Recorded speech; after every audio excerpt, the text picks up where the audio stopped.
Good day, here we are with the latest weather update here in the Western Pacific, and right now we are watching two systems. We have Typhoon Nesat or Pedring over the Philippine Sea, and also Tropical Storm Haitang here in the South China Sea. It's the 25th of September, 08 Zulu, 4 p.m. Philippine time, 5 p.m. Japan time. Let's begin first with Typhoon Nesat approaching the Philippines. Again, was last located 530 kilometers east-northeast of Virac Catanduanes, or about 870 kilometers east of Manila. Maximum sustained winds around 120, gusting to 150 kph, and Nesat is moving westward at 20 kilometers per hour. You can see in this latest visible image, the center of circulation is right around here. You can kind of see the circulation wrapping around that, and also see the islands right over here in Samar, and this is a wider view here showing you the wide circulation of Nesat, and also those outer rain bands are beginning to make their way towards Samar, and also here towards Catanduanes, and that is why we have Pagasa signal warnings as of 11 a.m. already up for the provinces of Catanduanes, Albay, and Camarines Sur for the possible moderate to heavy rain, and also some strong winds that will be felt now throughout tonight. As far as the winds go, you can see the storm is still far away, so not really expecting much in terms of typhoon force winds just yet, but the waves will get rougher, and also the rains will get heavier throughout the night and into tomorrow. We're going to be expecting 100 to 200 millimeters of rain for the next 24 hours all across these parts here in the Bicol region, and also here in eastern Visayas. And going back to the much closer view here, you can see the circulation still somewhat struggling actually for a typhoon. This is just a minimal typhoon around 120 kph. The eye is trying to appear and to form here, but you can kind of see the dry air actually here on the eastern periphery, and also here to the northwest quadrant of Nesat. You can see here in the microwave image, you can see this latest one around 4 hours ago. You see the eye wall still not complete here in the mid-levels, still have some dry air kind of affecting the continuous intensification. But in terms of the lower levels, the circulation and the organization is actually quite good here. Never mind this circular appearance here, just that is what I think a false signature of eye, not really the real eye just yet. But you can see the center is right over here. You have some intense banding occurring, and also here to the southwest portion of the storm. But going back to the mid-levels, this is where I'd say the problem is in terms of intensification for Nesat. We do want to see an eye wall here, a closed eye wall of that, for this to be classified as a very strong typhoon. But in terms of conditions, we do expect it to become a strong and major typhoon before making landfall. In terms of the convective activity, I can show you the microwave image. Most of it is on the the southern half of the storm, and it's also, you can see that right here on the infrared image, the coldest cloud tops are located just south of the center of circulation, which is right around here. You see dry air hampering the development here on the north and northeastern side of the storm. But again, remember that this is approaching the diurnal minimum of tropical cyclones in this part of the world, so it's going to be interesting how this will evolve throughout the night, and then for the next 24 to 36 hours for that matter. Another image that I want to show is the water vapor image, showing you the radial outflow, actually well established outflow, poleward and equatorward outflow. But you can kind of see the point that I was trying to make earlier, this dry air hampering Nesat somewhat on the northern half. Center is right over here. The main convection is located just south, so not really looking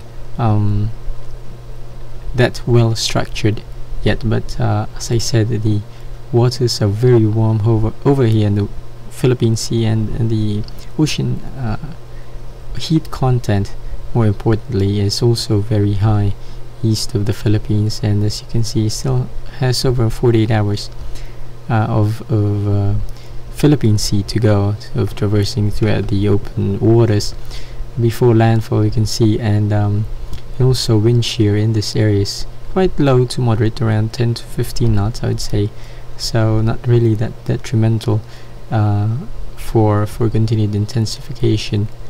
Now, as for the track, this is where the question arises, because you can see in this layer mean wind analysis, this very strong subtropical ridge and the extension towards the west, towards Taiwan actually, which is influencing Nesat to move westward instead of moving to the north.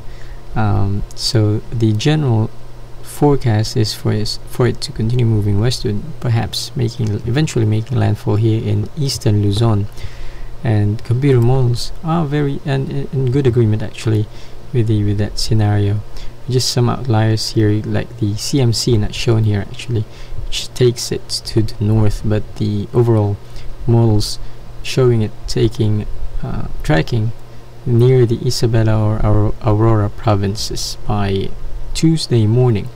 Remember, the speed of the storm is around 20 kph, and expect this to remain at that speed. So if we calculate that, it's going to be making landfall right around Tuesday morning here, Philippine time. As for the weather agencies, again, we are seeing good agreement among the agencies. First up, we have the JMA showing this westward track, making landfall just north of Casiguran, Aurora by Tuesday afternoon actually here for JMA. Sorry, this is for Tuesday morning actually for JMA, and then being shown tracking across the central part of northern Luzon, and then exiting perhaps into the Ilocos Sur province, and continuing its way towards the South China Sea. JTWC also showing the same thing, although a little bit more to the north compared to JMA earlier.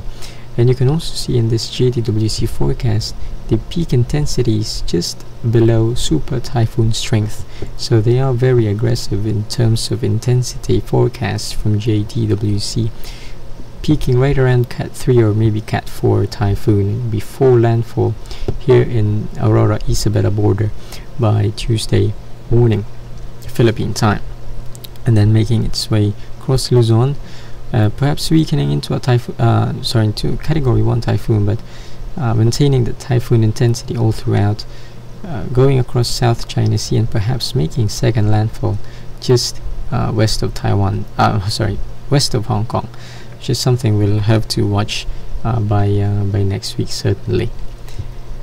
The final agency we're going to show is Pagasa here, kind of in a good agreement also with the other agencies, although a bit more to the north actually, showing this making landfall here in northern Isabela by Tuesday morning as well, and continuing actually to the northwest.